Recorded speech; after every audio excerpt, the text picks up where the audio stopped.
श्रियकान्ताय कल्याणनिधये निधयेतिनाम् श्रीवेङ्कटनिवासाय श्रीनिवासाय मङ्गलम्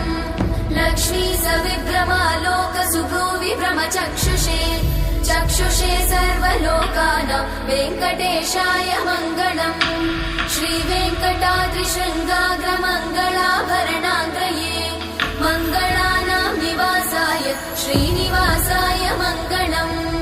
सर्वावयव सौन्दर्य सम्पदा सर्वचेतसां